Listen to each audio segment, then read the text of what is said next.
Good evening, friends. Today I'm here to discuss about Mind the Mist Upon the Hill. It's actually a poem by Emily Jane Bronte, and it has been prescribed for the students of class 9 studying in West Bengal Board of Secondary Education affiliated schools. Many of my students requested me to make a video lesson on this poem, and hopefully, people who go through this lesson would be benefited. Okay, so the poem Mind the Mist Upon the Hill is interesting from the point of view that it's actually an attempt by the poets to go back into a childhood days. Childhood is precious for each one of us. Given the opportunity, every one of us would like to just become a child once more. It's a phase of our life which is something that we all enjoy. It's a carefree phase. We don't have any responsibilities, we don't have duties, and we just enjoy ourselves to the full. Okay, so since after growing up, going back into a childhood is physically impossible, if someone tries to do it, he or she has to take resort to imagination, and that is what actually the poet is trying to do in this very poem. This poem actually employs a flashback technique in the middle.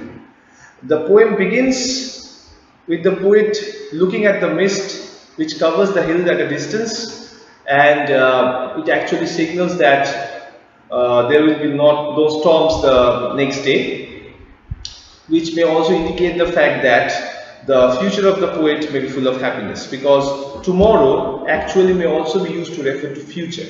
So if there are no storms in nature, there may not be any storms in the life of the poet, which may refer to a happy phase in the coming days. Oh, this just a casual thought.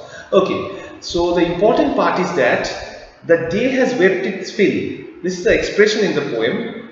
The day has wept its fill. What does this mean? It has rained the entire day. Obviously, literally going by the standards, it has rained the entire day. But if you look at the comparison, you would come to see that just as black clouds accumulate in the sky, they come down in the form of rain. Similarly, when your mind is filled with sorrow, when you crave for something and you don't get it, your mind is sorrowful. Tears run down your eyes, but tears run down your cheeks rather. So, the raindrops, rainfall, actually is synonymous with the tears that run down your cheeks. And that is quite important in this respect. And next, if we just keep on reading, we'd come across two expressions, blue mists and sweet mist. So why have the mist been called blue? The mists have been called blue probably for two reasons. Number one, the mists cover the hill at a distance, and we all know that due to reflection of light, a bluish hue is provided to the mist, and it looks beautiful, no doubt. That may be one of the reasons, but the most important reason is that the mist actually serves as a connection between the poet's childhood and the poet's present. So the poet's childhood and the poet's present, these are two phases of a life which can be connected by imagination. As I said previously, if you want to become a child again, you can't do it physically. You can do it mentally. You can do it by imagining yourself to be a child, which is what the poet has done in this case. And blue is a color that is associated with imagination. So evidently, mist, which acts as an agent to incite imagination in the poet, may be called blue. There is nothing absurd about it. And now the next thing is sweet mist. Why have the mist been called sweet? After a day full of rain, after a day full of gloom, when the dirt in nature has been washed away, when all the voiceless grief has been let out, the nature assumes a very vibrant, joyful, rejuvenated look, and this is very sweet. It appears to be beautiful. Probably that is the reason why the mist have been called sweet, but that is not the only reason.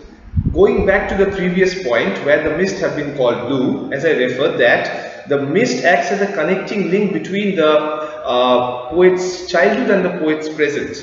And the poet's childhood is actually full of sweet memories, and that sweetness is associated with the sweetness of the mist. That is why maybe the mist have been called as sweet. Okay, one more important expression that you find in the poem is the damp in the grass has been compared to morning tears or dewdrops, which is very beautiful to look at. And since it has rained the entire day, a lot of moisture has accumulated in the grass, in the tips of the grass, and that is why the morning tears, they appear like morning tears, and they have been called as thick because a lot of moisture is accumulated in the grass. And as the day draws to a close, sweet smell fills the being of the poet. And this sweet smell actually carries the smell of past years, which is actually her childhood. And that immerses in her being. She just can feel the joy, feel the warmth, feel the glorious days of her childhood coming back to her. Not physically, but she imagines that to happen. And this actually ends the poem, and it's a beautiful work of art from the great Emily Jane Bronte. And I guess I have managed to clear most of the doubts that may arise in the mind of a reader as he or she goes through the poem. If you have any further doubts, you may leave a comment in the comment section, and I'll try to solve it to the best of my ability. Thanks for watching. Take care.